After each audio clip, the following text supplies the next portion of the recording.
So what is Netflix's problem? Why can't they figure out how to make a good Witcher anything? Because this is The Witcher Little Mermaid, and it sucks. Well, because they decided to build out all the dumb things. Like, because this story in the original book... Which you've read. Yes, it's in the Sword of Destiny collection. I really like them. You're a short story guy. You love them. I like my short stories. But in that, it opens on the prince, and the prince is the dickhead half-brother in this. He's the only prince. And it's a comedic scene where, because he can't speak the language of the mermaid and she can't speak English back, Geralt's having to awkwardly be the translator. He's already there. You don't need the Witcher walking down. No. You're in. Okay. All this whole, this is where Jaskier is from.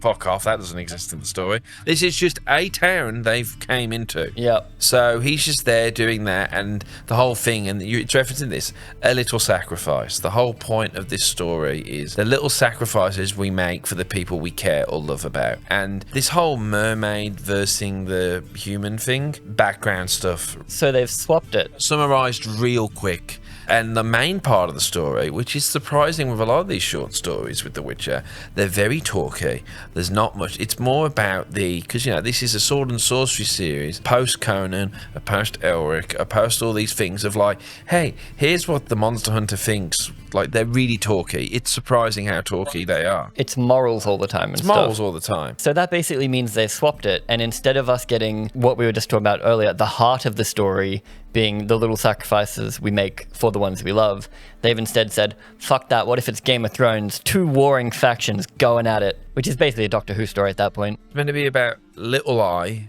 Like, it's a bit typical, but she immediately loves Geralt straight away. They do what really shits me with Geralt. Geralt does fall madly and hopelessly in love with Yennefer and does become her little bitch, which is my least favorite him. But he does that again for Little Eye. Like, he's immediately, like, infatuated. Yeah, when I read it, it's crazy just how many women will be like, oh, Geralt. Everyone falling in love with Geralt is fine because he's the protagonist.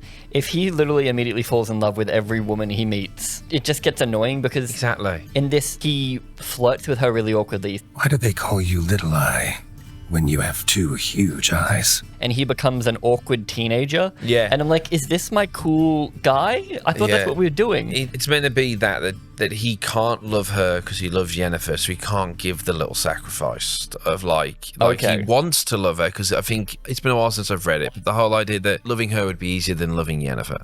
Okay. You see, that would make sense, which is why they try to give us that really forced, awkward flashback to, hey, look how me and Yennefer together we loved each other, but she had to go and I had to go. Which is in these they're not there. In these original short stories, it is that like there's someone, she's there, they break up, but they're always cursed to be together because of the whole he made the last wish, Yeah. It's all about destiny and stuff in the series. It's always interesting because in the original stories is that he's described as like kind of ugly, kind of weird, pale as milk and kind of like thin. Yeah. Wonder where he got that one from. As if he was like he's a mutant, almost. Albino. There's a reason that people are scared of him. Yeah. Whereas in this, and kind of the Netflix show, people make fun of him. Like, he's a known killer and destroys monsters, and they're like, this fucking Witcher sucks. Like, I hate you. Because that's always been the thing that, it comes up every time, but the real monsters are the people. Yes. Like, yeah, okay. That's basic Witcher analysis, but thanks. And it happens again in this, but it's so forced. And especially considering how human-like the mer people are, they didn't even bother to go anything that can think is evil, or like sentience is evil, or power is evil. They just went, nope, mermaids are pretty cool. And it's crazy because the prince in the book is a dickhead. You can believe that this guy has fallen in love with a mermaid that he can't even communicate with. There is this, like, in that one, she agrees to become a human for the little sacrifice for him. The Little Mermaid. Yeah. But in this... she's a strong, independent woman. Yeah, and also he's fallen in love with her. It's genuine love. Despite the fact they can't talk to each other, except for when they can. Like, there's the bit when they are arguing with each other and manage to have a perfect back and forth despite not understanding what they're saying. They don't want to waste your time and they don't want to annoy you with the constant translation. But I think the way they edit it is wrong. Especially because it's animation. Surely you could do something more creative than just like cutting out a section. Well, you could have had Geralt and Little Eye doing the argument from both perspectives, because then it's also reflecting their relationship. Oh my god, it's them! Exactly. Yeah, have Geralt's voice talking and then her voice talking, but it's them, show them on screen. There's so many things you could do interestingly, and this isn't interesting in any way, shape, or form. It's a rehash of The Little Mermaid, but it's annoying to me that you say that it starts with them, because this hour-and-a-half movie takes 26 minutes for us to actually see the prince and the merwoman together. 26 minutes before we actually see them even talk. And then he's like, oh, I love you. And I'm like, thank you. This is what the whole movie's about. And it took you a third of the movie before you even showed me that. Yeah, and then Jaskier, who I, in my heart, will still call Dandelion, even though Buttercup's the correct translation. Jaskier's fine, but I always think Dandelion. Or in the first audiobook, narrator, Peter Kenny, who does a great job. In the first one, just thinks, he can't mean Dandelion, can he? So he calls him Dandelion, the whole book. Dandelion. But then, obviously, someone went, no, it's Dandelion. So, That's great that no one did it for the whole book. Yeah. Although, to be fair, Dandelion does sound all right. That's pretty great. Yeah, but with this, we get the return of Doug Cockle from the game, which does just make me feel like Henry Cavill does a fantastic Geralt. And he introduced, I think, which gets repeated here, the iconic, like, fuck. But it didn't sound as good in this. Fuck. No. But yeah, Doug Cockle's back and Dandelion is back in Joey Beatty. Whenever those two are just talking and doing the obvious gag of like, why can't you just kill monsters? It's entertaining enough. I don't want to be poor. Even though the writing's pretty bad. They hired you to kill a monster and you didn't kill the monster. I was wondering why the writing was so bad. It's made by the same people that wrote the Netflix show.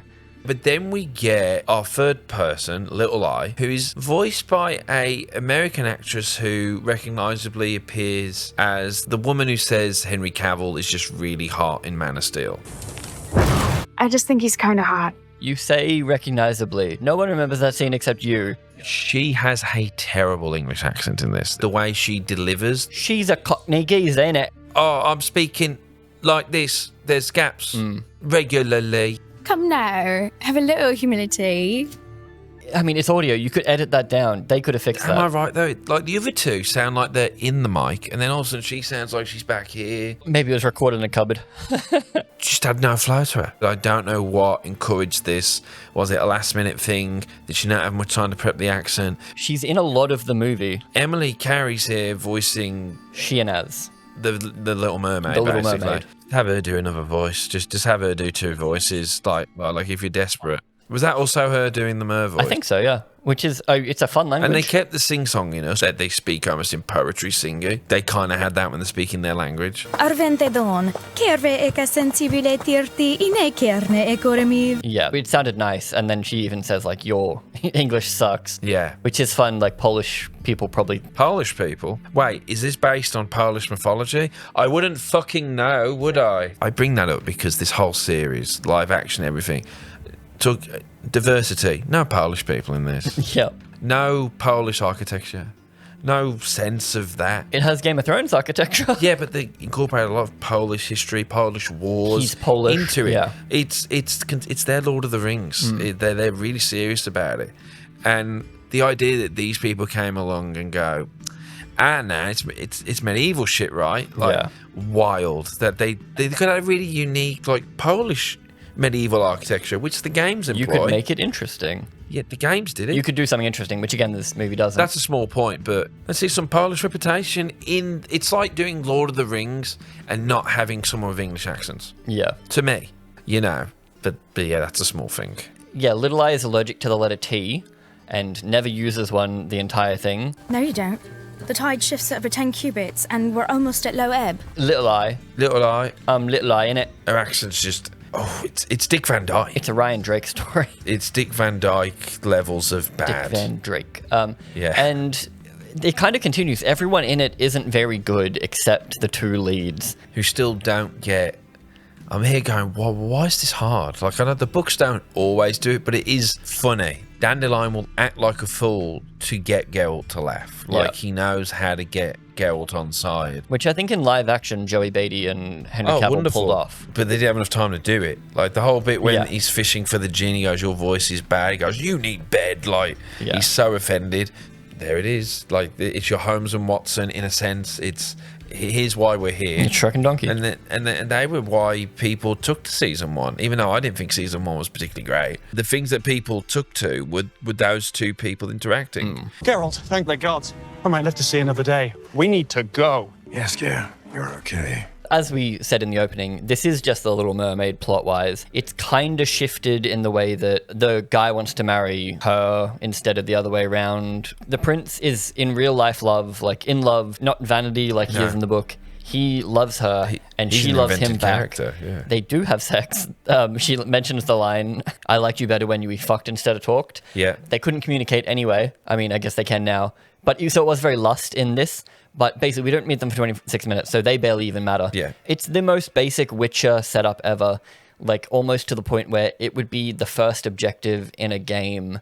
Like you go into this town and someone's like, hey, a monster has been killing people. Turns out the monster hasn't been killing people. This was a lie. And it feels like this happened in every episode of The Witcher. Oh, yeah. So political intrigue, which there isn't because you kind of know exactly what's going on from the get-go. Because it is such a basic, he's been lied to by both sides and he has to figure out who's not lying. And turns out it's an evil plot from the very top. So the Witcher decides not to kill the monster and then decides to go hang out at a banquet. People are all very annoyed at him. Yeah, everyone teases him, which again, this motherfucker could kill you. Well, they go to the banquet because Jaskier gets a job. Yes. And then this princess appears in hopes to tempt the prince away. Like, oh, here's a good alignment for you. But he still wants to marry his mermaid princess. And the whole time it's basically, Jaskier is weary of the general. Because he had a bad flashback. God, that flashback sucked. There's two flashbacks. There's the Yennefer flashback. Yeah. And then there's the bastard son of the king used to tease me in primary school. Yeah, because this town is nothing to anyone. A Little Eye is just a rival bard of Jaskier's, and they both happen to be in the town at once. So there's this bit of professional rivalry. Instead, in this, they're childhood friends. Neither of them are from there. It's just a town they're in, and they're just rivals. And at the end, when they all leave town together to go on another adventure, Jaskier composes a song for them, for her, and then it's revealed that she sadly died some years later, and Jaskier never performed that song again. Like, it's this tragic kind of, but anyway. That'd be hard. We don't have time for that. We got to kill monsters. Yeah. And it basically is, it's Geralt going and doing like a little mystery at a time. So like, oh, they get attacked in the woods. I'm going to follow this mer person grunt to like force the information out of it. And then I'm going to go do this other thing. And then someone will reveal a little thing.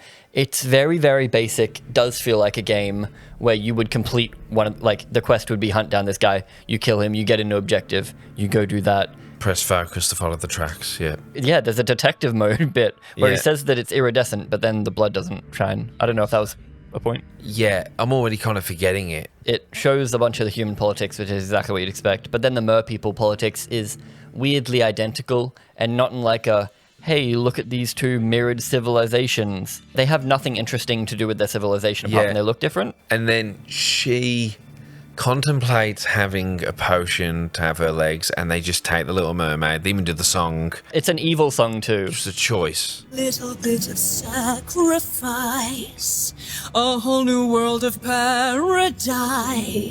Yes. A very interesting Because it was a choice. short story, he probably didn't write an evil monologue song. You don't have any mermaid perspective. Shockingly, the Witcher books, those short stories, Stick with The Witcher? only from his POV. God, that'd be nice. Yeah, imagine that. Because the whole point of The Witcher is he doesn't have a big impact on the world. The wars are happening and he isn't the chosen one. He's just around. He's trying to get Ciri, he's trying to get his daughter back, Ciri. He's trying to get Yennefer back. He's trying to unite his family together. Yeah. He's a pest control guy. Basically. He's more concerned with the morals of, is it right for me to kill this monster? Which they do go into in this, but not so much into it, more of he just keeps saying, I have a code, I'll only kill some monsters. And then in the final fight, he slaughters so many fucking people. Like, he kills everyone in the end. I ended up just tuning out with that fight because the fight scenes are plentiful and very long, and eventually just lose stakes. You're like, yeah, whatever. Yeah, he's gonna be fine. Yeah, at first they're pretty well choreographed. Nightmare of the Wolf, as you point out, it's R18, it's more brutal, so those fight scenes are really interesting. Yeah. This one's TVMA, so you get no nipples on the boobies. Yeah. Get a lot of bosom. Yeah. And less murder. Yeah, because in that one, it begins with children getting pulled apart by a tentacle monster. Yeah. It begins in a very horrifying manner. And I don't know whether they dialed this one down to think it could do better, because this is from Studio Mir, the guys that do They did The Legend of Korra, and they've done a couple of DC animated things. This did feel very DC animation for the most part. Like, it's all quite smooth. It's pretty well animated. Yeah. I like it a lot better than the Spider-Man show. Yeah. It looks pretty good. There's only a few jarring moments where they decide to cut to a CG character. The monsters typically are CG. Yeah, they do a CG monster because they're less simple in design, and then they just look a bit funky. The problem is, and this I felt like has happened for all the seasons of The Witcher, is that you get the sense that these people think they know better than the original text. That's always Netflix. I do try and say it's an adaptation, as we talked about in that Hot D video, how Andrew could give a shit. He couldn't give less of a shit about this stuff. Yeah. I would happily watch a Polish production with subtitles, honestly. Should we watch Hexa? Yeah, Hexa, yeah. But it's too bad that for whatever reason Poland hasn't went, no, this needs to be our thing. I just get the sense they always think, oh, we know better. So with this, they've went, oh, it's kind of roughly, it's not an original story. It's based on one of the short stories that we didn't film or we didn't get round to. They've buffed it out.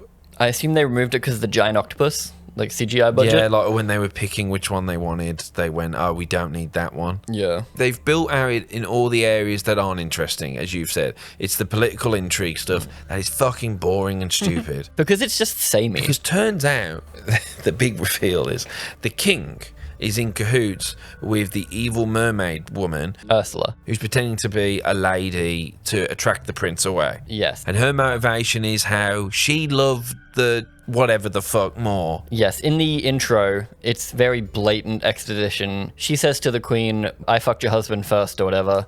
And then the queen's like, shut up, bitch. At least I can have a baby, you barren whore. And then one of the background characters, just in case you didn't get it, goes, did she just call her barren? Did she just call her Baron? Like, it's Terrible. very, very obvious writing. There's no inferring anything. You could have had a sweet moment where Ursula, who I think in this is even called like, basically the word Maleficent, an evil sounding name, and she's darker purple than everyone else, just so that you know she's the evil one. But you could have had a sweet moment where she wishes the princess with her daughter or something.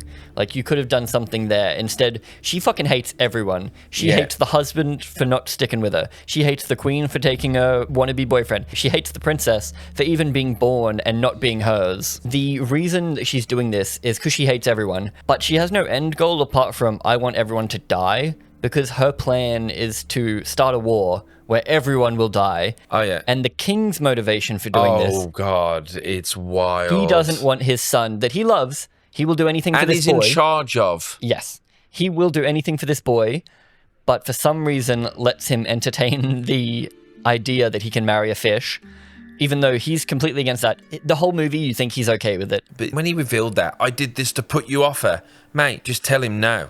We did that with Charles. Yeah, it didn't work out. But they told Charles, no, you can't marry Camilla. Fuck off. And he married Diana. And that's the whole thing with him. It's like, he is saying the whole movie, oh, it's okay. Too bad we can't, though. Bummer, kid. And then the kid's like, no, I will try. Just the whole conflict is based on a dad struggling to emote properly. Basically, it's But that. no, that sounds meaningful. It's not No, that. but it's not, though. But Yeah. But it's pathetic. I'm like, mate, you're in charge of this boy. You tell him, no, you can't see this girl. And instead of just telling his feelings, he's willing to start a war, maybe?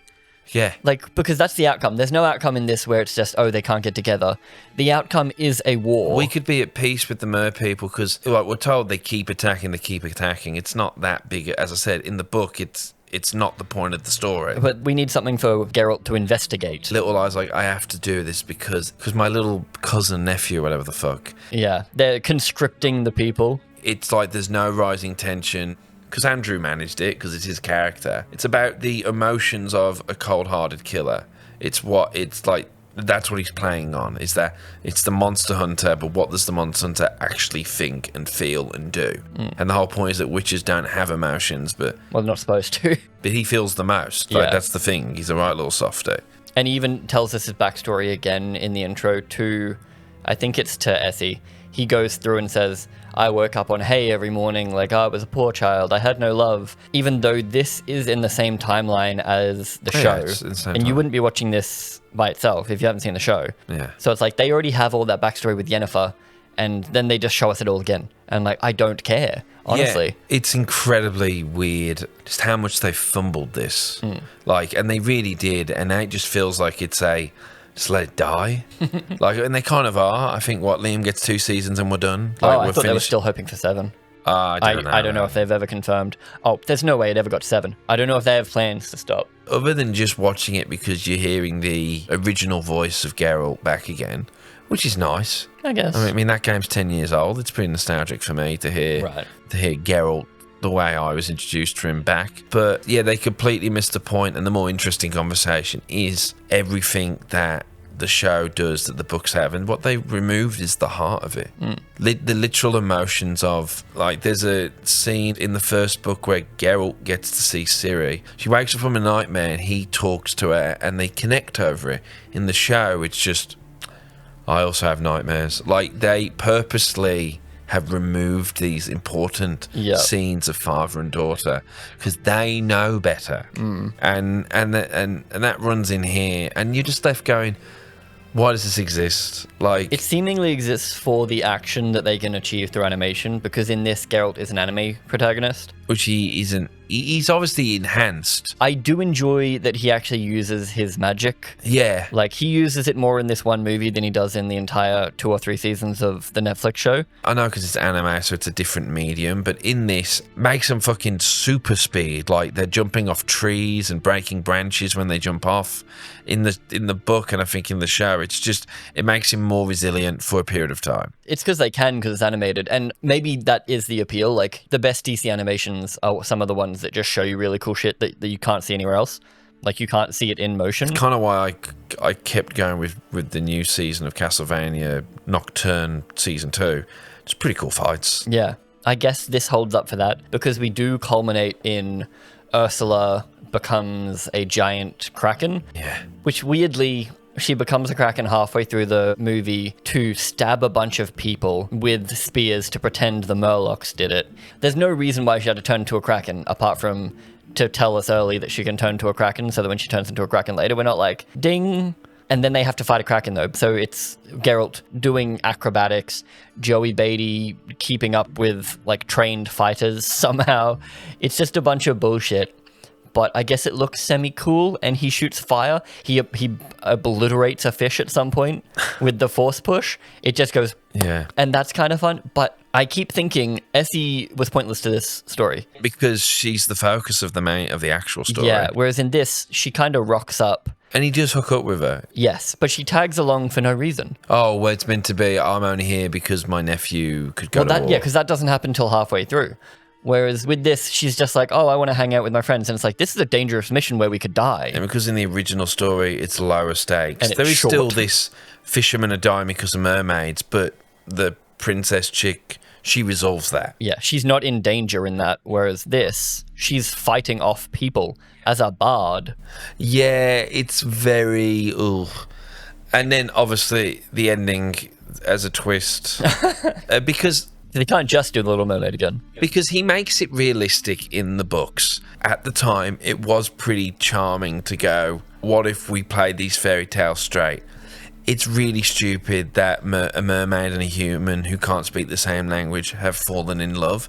And it's played full kind of jokes in the book. I think it's interesting to go with that because, like, there's the lust element of... He's a douchebag for one. Yeah. But they don't understand each other. It's just full physical attraction. It's like them semi-rebelling against their family. And they kind of put it in this, like, it's young love, but it's still love. They try and make They go back to it too much being real love. But these people are meant to be in real love, and they haven't actually had a conversation. Yes. And they stress that they're both really good people. And can he magically now speak the language because he's became a mermaid?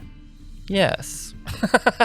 Well, that's because that's the twist. He becomes a mermaid instead of her becoming a human. And then it ends with him, which is a pretty Witcher ending of him going, your line's now over because your bastard son. Like, the king is wrong. Is it, though? He could just marry someone again because now true. all his subjects would be like, oh, the king has no direct heir. Like, and so they, he'd be getting requests That's straight Game of away. Thrones, baby. That's any, but yeah, exactly. It's like your line's over. He's like, no, it's fucking not. I have 7 wives. I'll be fine. He probably has other bastards. Like, Very just true. saying, like, but yes. Oh, it's also weird that the general bastard that bullied Yaskia the whole time gets a weird redemption arc.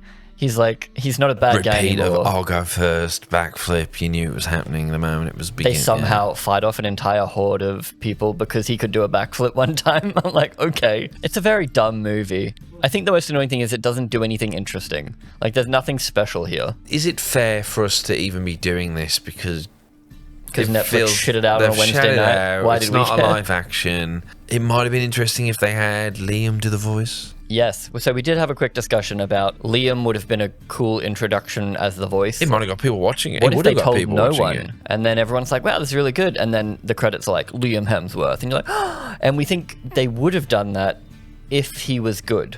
Well, surely. I think Maybe. they just want to keep it for the... They want to keep that debut Maybe, for yeah, the... probably. It would have been a good introduction, but if he fucked it up, people would have been like, shit. I think he's an actor who hasn't really had a proper chance to show his Yeah. chops.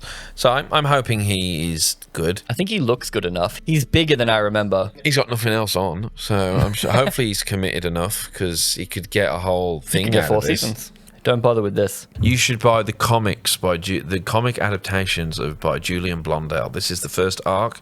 Elric of Melnibone is by Michael Moorcock, and not only was it inspiration, a source of inspiration, I don't think it's a rip-off, a source of inspiration for The Witcher. It's been a source of inspiration for lots of people who really should have given more acknowledgement. George R. Martin does. You don't get the Targaryens without Elric of Melnibone. You don't get most of fucking Warhammer without fucking Michael Moorcock. You need to, if you want something, you know, if you've read all your Witchers and you haven't read Michael Moorcock, you haven't read Elric, go read Elric. It's very fucking good. And yeah, I've acknowledged it now. I hope there's some people who like it. Have you read Elric of Manu? Elric of Melnibone. Elric of Numenor. Melnibone. Numenor. No, Have he's the original edgelord prince. You watched Hellboy 2? Yes. That guy's Elric of Melnibone. He looks like Null on the cover. Who's that? Null is the symbiote king. Yeah, probably inspired by Elric. Yeah. Like, basically, Michael Moorcock introduced the word multiverse to pop culture. The importance he has to dark fantasy is like Tolkien to traditional fantasy. He's the unforgotten, important person. He should be the one getting anime adaptations. It would be fucking sick. The sword fucking talks and drinks souls. Michael Moorcock is fucking sick and more people need to read him. And if there's 10 people who haven't, go read fucking Elric right now.